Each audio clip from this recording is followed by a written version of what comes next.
Hello, Hockey World. It is Thursday, April 10th, 2014. I'm Michael Agello. I'm Josh Rimmer. And I'm Eklund, and you're listening and watching the premiere video episode of the Hockey Buzzcast on HockeyBuzz.com on this fine Thursday. Julie Robenheimer is going to join us later. She's at the Frozen Four right now. She's too big for us these days. She's on NHL Live now, too. So, we've had maybe another week with Julie before she runs off and joins the circus. So, but we do have an excellent guest today. I couldn't be happier. One of my best friends in all of hockey and in the world, probably. Definitely, Kevin Allen. Kevin, how are you? I'm excellent. I'm happy to be here. Awesome. Kevin is in Ann Arbor, Michigan, right? Actually, Ypsilanti, but close to Ann Arbor. A lot of people have no idea where Ypsilanti is, so I generally say I live in the Ann Arbor area. Excellent. Ypsilanti it is. Meanwhile, Josh, who let's go around the horn a little bit here because this is our first podcast. I just kind of wanted to give an introduction. So, Mike, you are tell us a little about yourself, Mike. I'll say a little bit. Mike's a Toronto writer for HockeyBuzz.com, and where are you located, and what's the weather like today? I'm in Buffalo, New York, and for the first time in about 6 months, it's actually sunny and not freezing. Well, that's not bad. And then, Josh, where are you? I'm in Toronto, and likewise, I broke out the shorts and the flip-flops today. It's nice outside finally. And, I'm in beautiful Toronto. I could say that for the first time as well in 6 months. Fantastic. So, we have some games going on in the background there from last night. But last night we actually got finally our Eastern Conference set. So we have our Eastern Conference set up. I mean, not who's going to play who yet, of course, except for one. We'll talk about that a little bit. But, Kevin, my question for you is this. Who invited Columbus and Detroit to this East? Come on now. Well, I think no one is surprised that these two teams are in the playoffs. I think I'm a little surprised that they actually didn't perform at a higher level. But in the case of the Detroit Red Wings, injuries were just too much for them. And then, they went from a team that I thought was going to be among the better teams in the Eastern Conference to a team that I think we were all pretty impressed made it. When you lose Datsuk, you lose Zetterberg, you have 400 man games lost, and then you rely on a bunch of younger players to kind of pull you through. I think even the Red Wings are stunned at how guys like Tatar and Nyquist, Sheahan have moved in and really sort of changed this entire team. Like, they are so much more of a team than they were at the start of the season because they brought all these guys up. At one point they had 12 players that were on their AHL championship team last season. And this Red Wings team is a much faster, hungrier group than we anticipated they would be. What do you think, Josh? Well, a lot of similarities between, I think, the two teams. It was the youth that really helped both franchises this year getting to the playoffs. I mean, Kevin was just talking about the Detroit side. You look at Columbus. You have the Boone Jenners, who's been playing really well. Ryan Johansson, breakout year this year. Bobrovsky, he's still pretty young and, again, was solid between the pipes. Both teams had their youth step up this year. And I was a little bit surprised as well. We didn't see both teams a little bit higher in the standings, but it's not over yet. We still could see a little jockeying for position here between the Blue Jackets and the Blue Jackets could end up in where Philadelphia is, depending on how Philadelphia plays here their last two games. Well, that's the truth, and I think that what's interesting about the bottom three teams right now, actually even the bottom four teams, but really the bottom three in Columbus, Philly, and Detroit. If you look at who they actually want to play, they should be able to get this together and figure it out. Detroit wants to play Boston, right? That's the team. Kevin? I'm not so sure about that, Ek. They like playing Pittsburgh. I think the Red Wings defense is not as strong as they would like it to be. They're more of an offensive team now with these younger players, and I think they feel like they match up pretty well with the Penguins. The Bruins play a playoff style, a very gritty, hard, tough, physical, and that's not really suited toward the way the Red Wings are playing now. They're much younger. I think they would prefer to play the Penguins, although they'll never admit that. It's interesting, and I know the Flyers definitely want to play the Penguins. And I think that's the NHL wants that series. They should. Yeah, that's a good one. And then of course Columbus doesn't want to play the Penguins. they want to play the Rangers. Flyers don't want anything to do with the Rangers. So I think they could figure this out. Some money should exchange hands. Mike, what do you think? Is this what you're in Toronto? That's where all this kind of stuff goes down. What do you think? Well, I think first of all, the Red Wings and the Blue Jackets should send a gift basket to the Toronto Maple Leafs since they lost 10 of 12 games and completely collapsed. I would think that Detroit would prefer to match up with Pittsburgh with all their injury problems. I think their speed game would work against the Penguins. And obviously, you have the Marc-Andre Fleury factor. You're just waiting for him to choke on a bone. I'm sure Philadelphia would love to play Pittsburgh. I'm sure they would like to avoid the New York Rangers. I think the Bruins would not want to face Columbus because Columbus is a very workmanlike club, a very tough defensive club, and Sergei Bobrovsky will, I think, step up his game in a playoff situation. I think eventually the Bruins will win, but it won't be an easy out in the first round. And you never know with a goaltender like that, and with Columbus playing Todd Richards' defensive system, they might give the Bruins a run for their money. Well, it's watching them play, and you watch Detroit a lot down the stretch, Kevin, and Columbus as well, I'm sure. And the thing that's really stood out is these guys have been playing playoff games for a good couple weeks, easily, if not a month. And Columbus is just outworking everybody. I mean, and Detroit, I guess, got there the same way. And I also wanted to kind of mention Babcock because it's interesting because there are some people around that I've been talking to that think this is the year that he should probably win the Most Valuable Coach award, right? The Jack Adams. But there's a lot of other guys in the running, obviously.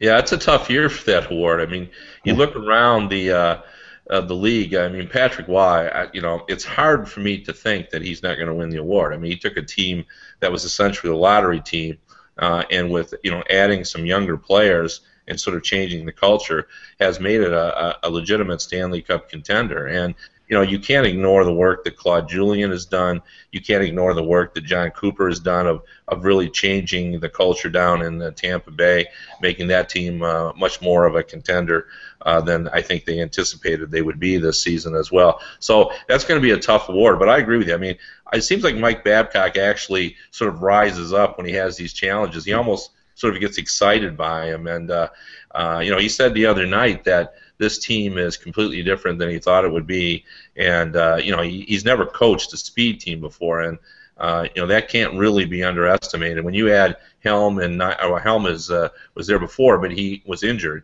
and now he's playing at a higher level. Nyquist and Tatar have been added. Yurko, all these are very, very, very fast guys, and it's really kind of pulled up the speed of everyone else because they've had to keep up. And it's funny how that works. But I've also been impressed by Columbus, just as you mentioned. Again, they're counting on younger players as well. The one thing I worry about with Columbus is it's always been my feeling that you have to get into the playoffs for a year and sort of learn how they work before you have success. Like, I would be stunned if Columbus would be able to upset a Boston team. But I do think the Red Wings have a chance to upset somebody just like they did last year against the Ducks. And I say that because the Red Wings still have a lot of guys who have been around the block. Datsuk is still there.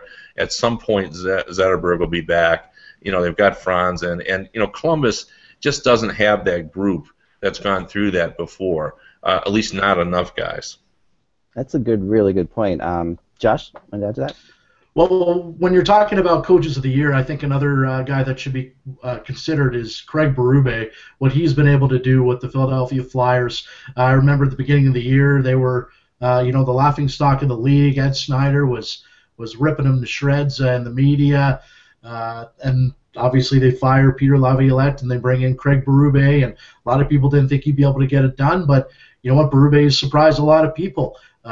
You look at Steve Mason in net, what he's been able to do this year. He found his Vezina form, if you will, from a couple of years ago when he was with the Blue Jackets. And then you have Claude Giroux, who at the beginning of the year couldn't even, get a point.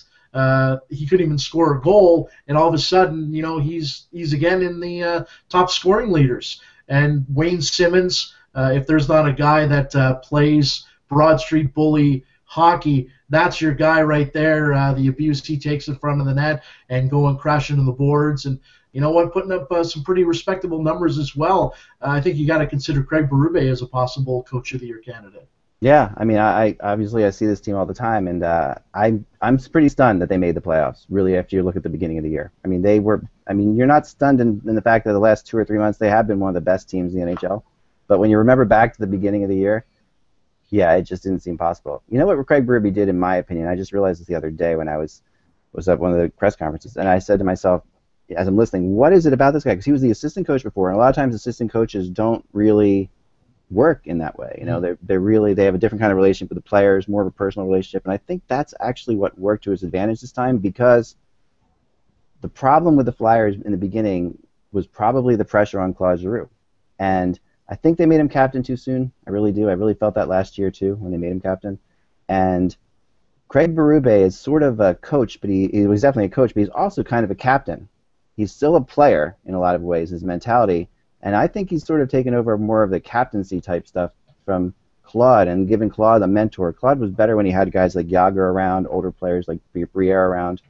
But he didn't have that in the beginning of this year, and he sort of got lost, and I don't think the team was listening to him very well, and he didn't feel like he could step up and lead when he wasn't playing well.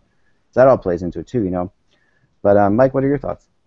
Well, I still think that the MVP for the Flyers is Steve Mason, because when they were playing badly in the first month and a half of the season, when they fired Laviolette, he was playing fantastic in goal, and I think he's played fairly consistently since then. But if he didn't play as well as he did early on, I don't think they would be in the position that they're in right now. In regards to the Jack Adams, you know, it's funny because the common thread between Babcock and Cooper in Tampa Bay, if you noticed, I mean, Grand Rapids won the Calder Cup last year, and that core of a dozen players that Kevin was talking about, you know, they were all Grand Rapids Griffins, all won the Calder Cup last year. Cooper benefited, you know, and brought along a lot of the players that he won the Calder Cup in Norfolk a couple of years ago, and just like, you know, Binghamton Senators and when Paul McLean, a lot of those kids came up and played in Ottawa and got Ottawa in the playoffs. There just seems to be a common thread of all these players from championship teams at a lower level coming up and playing in the NHL and contributing and helping their coaches achieve an award. I agree, and Kevin, Detroit's always been able to do this. I thought this was the first time they weren't going to be able to do it. I was kind of looking forward to that. I've been growing up with a dad as a Red Wings fan. I was hoping that this would be the first time they would actually have to rebuild, but they don't have to rebuild again. Well, yeah, they are rebuilding, but they're doing it on the fly. You know, they're just changing lines. And you know, these guys have been sitting down there. Like, it seems like Brendan Smith has been on this team for 5 or 6 years. But you know, he's just been up and down a few times, and he really hasn't played that many games. And the same is true of Nyquist as well. And you know, when you look at Nyquist's goal total, and then realize he's been, you know, the most prolific scorer since the 1st of January, you almost forget that he wasn't on this team when the season started. So you know, there's a lot to like about the way the Red Wings are playing now, but they're still a flawed team. Let's make no mistake about that. They're not very good defensively, and what's most interesting to me about the Red Wings is not so much what they've accomplished this season to get in the playoffs, but what they're going to look like next year. Like, this could be a very dangerous team next season as we look ahead. You know, if you're assuming Datsuk and Zetterberg are going to be playing at the same level at their age, and now you mix in these kids, like, this is going to be a very good team, particularly if they can add a defenseman. Yeah, and they're going to have some money to do that for the first time in a while, I guess, right? Yeah, they do. Their cap situation is good. I think they will try to sign Daniel Alfredsson. He's played extremely well for him this season. They like him a lot. I think he wants to stay here. It will come down to, you know, how much money. But, you know, they're going to move out some guys. Like, I don't see any room for Todd Bertuzzi anymore, or maybe even Dan Cleary. And because they're going to have to make roster room to keep all these younger players up as well. So I think they're going to add a defenseman. They may lose Quincy to free agency. Brendan Smith has really sort of had an up and down season for him, but saying that, I think he's played pretty well in the last 7 to 10 games.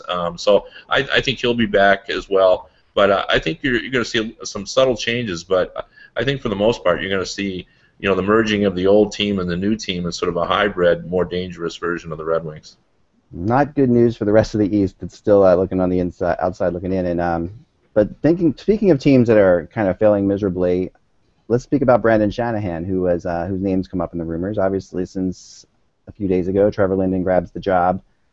president of hockey operations, and it's a new kind of trend in the NHL. I think we've seen it with Cam Neely, and to put these players who everyone says they have no experience whatsoever, but they are somehow, Cam Neely's done a great job in Boston, or is that Peter Chiarelli? Who knows? But I think it's good to put these faces of the franchise as these guys. Let's talk about that for a second. Kev, what do you think about that one? Well, I think it's unfair to say these guys have, it's not like they're going from the ice in the dressing room to high management positions. Brendan Shanahan has been a powerful figure in the NHL. He's had to make very difficult decisions. True, he hasn't been dealing with personnel, but he knows the league very well. Probably knows it better than a lot of guys you could put in that position. You look at a guy like Steve Yzerman, who made the jump. He served almost as an apprentice in Detroit, did a lot of scouting. There's a lot of preparation that usually goes on with these guys before they move in. Even Pat LaFontaine obviously had experience before he got that title. But I will say this. I do like this model. And, we see it in Columbus, the John Davidson model. And basically what it is you have like two hockey guys now. You have sort of a guy running the day-to-day operation, making the decisions that have to be made on a daily basis. Then you have a guy over him who deals with the public, but also is still heavily involved in decision making. And I think it's a good system. I mean, they do it in LA as well. Luc Robitaille, very popular King player, deals more with the business than that model's a little bit different because Dean Lombardi is much more in control there. But I like this model. It'll be interesting to see if they offer Brendan Shanahan the job there, exactly what his title will be and what that means for Dave Nonis, and how much involved in the day-to-day would Shanahan want to be. Josh, what do you think of that? Well, I like the fact that they're bringing former players in to be presidents of hockey teams. Although here in Toronto, we've heard over the last couple of years rumors. I think Scotty Bowman's name came up here a couple of years ago. Wayne Gretzky's name has surfaced. Now we're hearing Brendan Shanahan's name. I think they should bring in maybe one of those guys. Especially Shanahan, I think might be bringing a different voice into management, because it doesn't seem like it's really still working here in Toronto. I know we've been firing. I said we. They've been firing GMs and coaches here a lot over the last little bit. They've had that. They've struggled a bit getting into the playoffs. We saw last year they went in, but they collapsed in the first round against Boston. I think it's great to see another person in the front office. I think Brendan Shanahan might actually do a pretty good job. I can see that, Mike. Obviously, you're our Maple Leafs writer for HockeyBuzz. How have readers been reacting to this rumor? Well, I think they're going to reserve judgment until it actually happens, because we've heard the Gretzky stuff over the last 6 months, and I don't think that's really viable. It depends on what the situation is. I mean, if you take the Vancouver situation, Trevor Linden was brought in to quell the fan base after Mike Gillis, and the renewal for season tickets was on April 9th, and they hired Linden the day before or on the same day. So it's sort of, I think calmed things down a bit.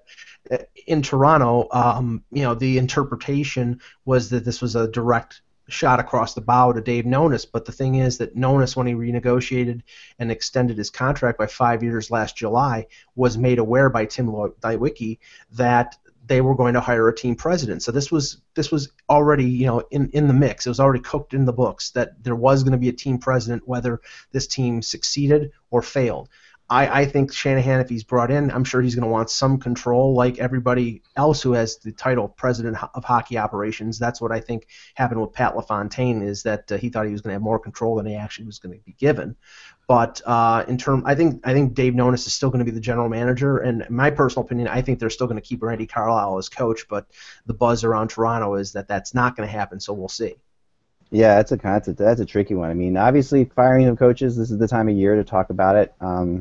A little bit before we get into the fun of the playoffs, and sort of ties into the next topic, which is, I think, going to be the interesting topic of the summer, and that is Alexander Ovechkin and what's going to happen in Washington.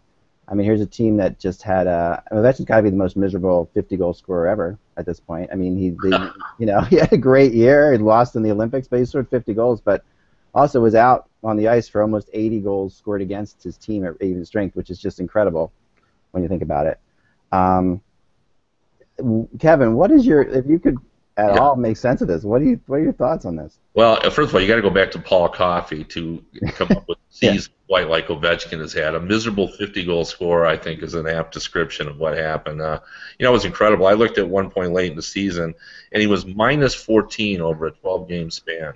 While the Capitals were, fighting to get in the playoffs, he had a few goals in that span. And what's remarkable about that is, it's not as if Ovechkin doesn't care. He cares greatly. Like, he's as passionate of a player as I've ever met. It's just, he just hasn't been able to make the transformation that superstars have to make from being a great offensive player to a team that does whatever it takes to win. Like, he hasn't quite figured that out yet, in my opinion. And, some guys never figure it out. Maybe he won't. But getting back to the original topic, and that is this. What are they going to do? I believe this for the first time that I've ever felt this. There are going to be major changes there. I think Leonsis has been so close to McPhee that he has sort of given him a lot of leeway, but I think he's got to have had enough. Like, this is really sort of the end situation for them. I expect there'll be changes. Oates or McPhee could lose their jobs as well, and I expect this team to be completely made over, particularly on the back end. I think they will entertain, or at least think about, maybe better put, moving Ovechkin. But as soon as you trade him, then you're stuck with who brings fans in to watch hockey in Washington, and that's important. So probably what I guess is they're going to keep Ovechkin, rebuild the defense, and simply come up with a different group surrounding him and try to make this a better situation. I mean, their offense is still highly talented. That's especially adding Kuznetsov the way they did late in the season. If I could be GM of a team and you could give me the keys to the Ovechkin group, I'd be pretty happy. That's a great point. I mean, they really are. I mean, they're dynamic, they're exciting, and every other person is wearing a number 8 in that building, like you said. I mean, it's almost unfathomable that they could trade him, in my mind. And their defense simply is not good. Like, right. There are two teams all season long that I sounded like a broken record on radio when I just kept saying, Toronto's defense simply isn't good enough, and Washington simply was not good enough to compete in this league, and they never seem to acknowledge that. It's the truth, Josh. Well, I think there is going to be major changes as well in Washington. Both McPhee and Adam Oates probably on their way out. We've heard a lot of rumblings in Washington that a lot of the players aren't getting along with Adam Oates. It's kind of funny when you think about it. I mean, could this be a fourth coach in 2 years in Washington? Could this be happening? Ovechkin has been called a coach killer before, but I don't think it's just Ovechkin. From what I'm hearing, it's a lot of players, and then we hear, what's been going on with Halak in Washington and that whole fiasco. I mean, it seems like Adam Oates kind of held him out to dry a little bit. I mean, do you agree with something like that? Is that something that should be kept behind closed doors? In my opinion, I think that should be behind closed doors. That's not something you kind of throw your guy to the wolves. Yeah, but you know what? In this age and that day and age, and I'll let you talk on this, it's just with Alan Walsh and Twitter, it's just not going to be behind closed doors. Yeah, that's true. Kev? Well, but that's inexcusable. Like, how could a professional coach take a conversation with a player and throw it out there? I completely side with Alan Walsh on this. I don't understand that. I really don't. I mean, there should be the sanctity of a conversation between a coach and a player. Then that suddenly you have the coach come out and say, well, this is what the guy said to me. I think when you go and talk to a coach, it's under the implied understanding that that's not going to become public knowledge. There's now no trust with Adam Oates, with the players. That's for sure. Mike? Yeah, I think a little bit of Ron Wilson, Oates' former coach, may have rubbed off on him because he threw Halak under the bus, and I think his comments regarding Ovechkin earlier, I think sealed his fate in Washington. I mean, McPhee's contract is up at the end of the year. They didn't make the playoffs. The team is flawed. I think McPhee is going to be gone. Apparently he's going to land on his feet because there are rumors already about him possibly going to the Canucks, going to be the GM under Brian Burke in Calgary, so those are possibilities. But there is going to be a reorganization in Washington, and as Kevin mentioned, their defense, and it's not just their blue line, because they do have pieces like Alzner and Carlson who are good players. I mean, Mike Green is a flawed player. He's a one-way guy. It's the team structure. Just like in Toronto, I think you have a group of players who do not want to pay a price defensively and play a defensive system. Now, Oates is more of an offensive coach as opposed to somebody like Carlisle, but I think that there needs to be a shakeup, and they should be able to go out in free agency this year and maybe get a goaltender, because Braden Holtby took a really dramatic step back this year. Yeah, he did, and I thought it actually was made sense to have Halak there. If I'm Halak, it's not a bad situation to want to play there. There's also something too, like you said, Josh. There's a lot of coaches, but a lot of sort of assistant coaches in my mind, like or in weird situations, like Dale Hunter, for example.